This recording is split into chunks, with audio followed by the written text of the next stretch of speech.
Hi friends, లక్షల సంవత్సరాల క్రితం ఈ భూమి మీద భారీ ఆకారంలో ఉండే జీవులు నివసించేవి. వీటి ముందు మనుషులు చీమల్లా కనిపిస్తారు. ఇప్పుడు మనం చూస్తున్న చిన్న చిన్న తాబేళ్లు ఒకప్పుడు చాలా పెద్దగా ఉండేవట. వీటి పేరు స్టిఫెండెమిస్. ఈ జాతి తాబేళ్లు ఈ భూమి మీద బ్రతికిన అతిపెద్ద ఆకారం గలవి. ఇవి 2.5 మీటర్ల నుండి 3 మీటర్ల పొడవు పెరిగేవట. ఈ తాబేలు అవశేషాలు సౌత్ అమెరికాలోని నార్థర్న్ ప్రాంతంలో బయటపడ్డాయి. వీటిని స్టడీ చేసినప్పుడు తెలిసిందేంటంటే ఇవి 5 మిలియన్ ఇయర్స్ క్రితం ఈ భూమి మీద నివసించాయట. ఫ్యాక్ట్ నెంబర్ 2, జపాన్ లో ఒక జీన్స్ కంపెనీ ఉంది. ఈ కంపెనీ జీన్స్ ను మనుషులతో కాదు, ఎలుగుబంట్లు, సింహాలతో డిజైన్ చేయిస్తుంది. ఫస్ట్ ఒక నార్మల్ జీన్ ను తయారు చేయించిన తర్వాత ఆ జీన్స్ ను సింహాల బోన్ లో వేస్తారు. అవి చింపి పాడేస్తాయి. అదే డిజైన్. కానీ ఈ జీన్స్ ప్రైస్ చాలా ఖరీదుగా ఉంటుంది. ఫ్రెండ్స్, చాలా మంది జస్ట్ వీడియో చూసి వెళ్ళిపోతున్నారు, సబ్స్క్రైబ్ చేసుకోవడం లేదు. So friends, please subscribe my channel. Me support ఉంటే 1 మిలియన్ కూడా రీచ్ అయిపోతాను. ఫ్యాక్ట్ నెంబర్ 3, ఫ్రెండ్స్, ఇది ఒక ఫన్ ఫ్యాక్ట్. క్రికెట్ లో గార్డును 1874 లో తయారు చేశారు, అంటే క్రికెట్ పుట్టక ముందు. కానీ క్రికెట్ లో హెల్మెట్ ను 1973 లో మొదటిసారిగా వాడారు, అంటే 100 సంవత్సరాల తర్వాత ప్రజలకు తల కూడా ఇంపార్టెంట్ అని తెలిసొచ్చింది. ఫ్యాక్ట్ నెంబర్ 4, ఫ్రెండ్స్, మీకు తెలుసా మన ఫేస్ వాల్యూ ఎంత అడిగితే ఏమని చెప్తారు? నేనైతే 1.5 crores అని చెప్తాను. మన ముఖ రూపాన్ని అమ్మేస్తే US robot manufacturing company robo మీద మన ఫేస్ ని పెట్టడానికి 1.5 crores ఇస్తుంది. ఇది లైఫ్ టైం డీల్.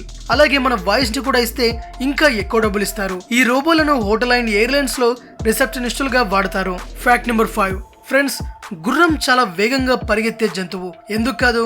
ఈ పిక్చర్ చూడండి. ఇది హార్స్ లంగ్స్ సైజ్. ఇవి పూర్తిగా విచ్చుకున్నప్పుడు ఆల్మోస్ట్ ఒక మనిషి అంత సైజ్ అవుతాయి. గుర్రం ఫుల్ స్పీడ్ లో పరిగెత్తితే వీటి సైజు ఇంత అవుతుందన్నమాట. Fact number 6, according to Netflix 100లో 1 మాత్రమే వెరోనికా అనే హర్రర్ మూవీని కంప్లీట్ గా చూసారట. ఈ మూవీ 2017లో రిలీజ్ అయింది. ఇది ట్రూ ఇన్సిడెంట్ ఆధారంగా తీసిన మూవీ.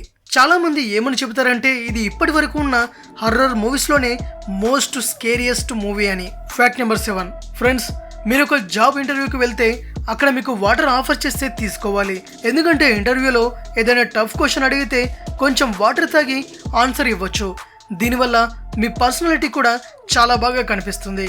ఫ్యాక్ట్ నెంబర్ 8, చాలా మంది ఇంట్లో కూడా షార్క్స్ ని పెంచుకుంటారు. మీరు గమనించే ఉంటారు, ఫిష్ ట్యాంకుల్లో ఉండే షార్క్ సైజ్ చాలా చిన్నగా ఉంటుంది. ఇది షార్క్స్ యొక్క నేచర్ అని చెప్పొచ్చు. షార్క్స్ ఎప్పుడు తాముండే ఎన్విరాన్మెంట్ కంటే ఎక్కువ సైజులో పెరగవు. ఫిష్ ట్యాంకులో ఉండే షార్క్స్ 8 ఇంచుల వరకు పెరుగుతాయి.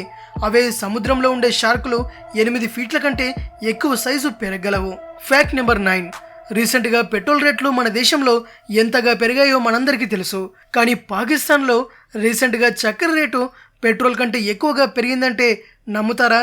ఇండియాలో షుగర్ ప్రైస్ కేజీకి 40 రూపాయలు అయితే అదే పాకిస్తాన్లో షుగర్ ప్రైస్ ఇప్పుడు 150 రూపాయల కేజీ. ఒక సక్సెస్ఫుల్ పర్సన్ కి నార్మల్ పర్సన్ కి తేడా ఒక్కటే. సక్సెస్ఫుల్ పర్సన్ తాను సంపాదించిన డబ్బును మళ్ళీ ఇన్వెస్ట్ చేయడానికి ట్రై చేస్తాడు. నార్మల్ పర్సన్ ఖర్చు పెట్టడానికి ట్రై చేస్తాడు. ఈ రోజుల్లో ఇన్వెస్ట్మెంట్ అనేది ప్రతి ఒక్కరికి చాలా అవసరం. ఈ రోజు మనం చేసే ఇన్వెస్ట్మెంటే రేపు మన ఫ్యూచర్ ని డిసైడ్ చేస్తుంది. స్టాక్ మార్కెట్ లో ఇన్వెస్ట్ చేయాలంటే వేలకు ఇన్వెస్ట్ చేయాల్సిన అవసరం లేదు. జస్ట్ 10 రూపాయలు ఉన్నా సరే మీరు స్టాక్ మార్కెట్ లో ఇన్వెస్ట్మెంట్ స్టార్ట్ చేయొచ్చు. మీరు స్టాక్ మార్కెట్ లో ఇన్వెస్ట్ చేయాలనుకుంటే డీమ్యాట్ అకౌంట్ తప్పనిసరిగా ఉండాలి. కింద డిస్క్రిప్షన్ లో ఇచ్చిన లింక్ ని క్లిక్ చేసి 1 రూపాయి కూడా పే చేయకుండా మీరు ఫ్రీగా angel broking demat account open చేసుకోవచ్చు. మీకు Aadhaar card, pan card, bank account ఉంటే చాలు. జస్ట్ 5 minutes లో మీరు ఫ్రీగా డీమ్యాట్ అకౌంట్ ఓపెన్ చేసుకోవచ్చు. ఫ్యాక్ట్ నెంబర్ 10, 1992లో లాంచ్ అయినప్పటి నుండి ఇప్పటి వరకు విమల్ ప్రజల నోళ్లను ఎరుపెక్కిస్తూ వస్తుంది. ఎందుకంటే విమల్లో గాజు సీసాలని కలుపుతారని మీకు తెలుసా? ఇది విమల్ పాన్ మసాలాలోని స్పెషల్ ఇంగ్రీడియంట్. కానీ ఈ గాజు సీసాలని విమల్లో ఎలా కలుపుతారనేగా మీ డౌట్. ఈ రీజన్ వల్లనే గవర్నమెంట్ విమల్ ను అనేక సార్లు బ్యాన్ చేస్తూ వచ్చిందంటారా? విమల్ మిగతా పాన్ మసాలాలు బ్యాన్ అయితే మరి లాక్డౌన్ లో pan masala market 45,000 crores profit ని ఎలా సంపాదించింది? ఇది నిజంగా మైండ్ బ్లోయింగ్. లాక్డౌన్ లో ప్రజలు ఇళ్లలో ఉండకుండా గుట్కా కొనుక్కు తిన్నారా? ఇప్పుడు విమల్ ను ఫ్యాక్టరీలో ఎలా తయారు చేస్తారో తెలుసుకుందాం. విమల్ ను తయారు చేయడానికి మొదటగా సుపారీ ఫ్రూట్ ను కొమ్మల నుండి వేరు చేసి దాన్ని కోసి అందులో నుండి సుపారీని బయటకు తీస్తారు. వీటిని మనం తెలుగులో పోకలు అంటాం. విమల్లోని అసలు మజా ఈ పోకల్లోనే ఉంటుంది. ఆ తర్వాత ఈ సుపారీని ఎరుపు రంగు నీటిలో ఉడికిస్తారు. అందుకే ఇది తిన్నవారి నోరు కూడా ఎర్రగా అవుతుంది. ఈ రంగుతోనే గోడల మీద వాళ్ళు పెయింటింగ్ వేస్తారు. ఇక సుపారీని ఉడికించిన తర్వాత ఎండబెడతారు. వాటిని చిన్న చిన్న ముక్కలుగా కట్ చేస్తారు. ఈ ముక్కల్లోనే సున్నం, కట్ట, ఇలాచీ కలుపుతారు. ఇక ఫైనల్ గా విమల్ యొక్క సీక్రెట్ ఇంగ్రీడియంట్ గురించి తెలుసుకుందాం. అదే గాజు సీసాల పొడి. విమల్లో గ్లాస్ పౌడర్ ఉంటుందా లేదా అని ఇండియన్ రిపోర్ట్స్ లో అయితే తేలలేదు గానీ కరాచీలోని ఒక రిపోర్ట్ లో తేలింది ఏంటంటే అన్ని పాన్ మసాలా గుట్కాల్లో గ్లాస్ పౌడర్ ను కలుపుతారట. అది ఎందుకు వాడతారో ఎవరికి తెలియదు గానీ కలుపుతారట.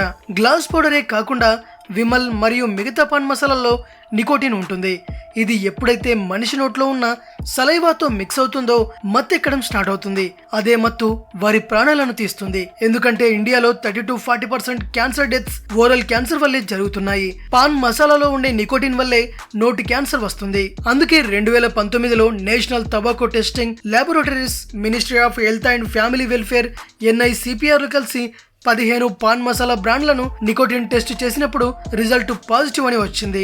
ఈ బ్రాండ్లలో రజనీగంధ, పాన్ పరాగ్, పాన్ బహార్, శిఖర్, విమల్ కూడా ఉన్నాయి. ఈ కారణంగానే వీటిని గవర్నమెంట్ బ్యాన్ చేసింది. కానీ ఈ బ్రాండ్స్ తమ ప్రోడక్ట్లని అమ్మడం మాత్రం ఆపలేదు.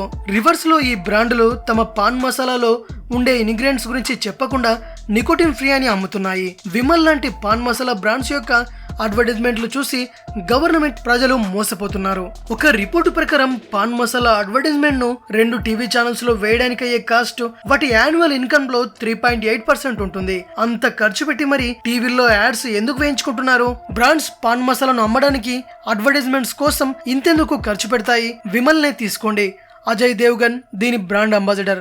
ఈయన దానే మే కేసరి అని బ్యాన్ అయిన తర్వాత కూడా విమల్ పాన్ మసాలాను నికోటిన్ ఫ్రీ అని అమ్ముతున్నారు. బ్యాన్ తర్వాత బ్రాండ్స్ నికోటిన్ ఫ్రీ యాడ్ ను బలవంతంగా చూపించాల్సి వస్తుంది.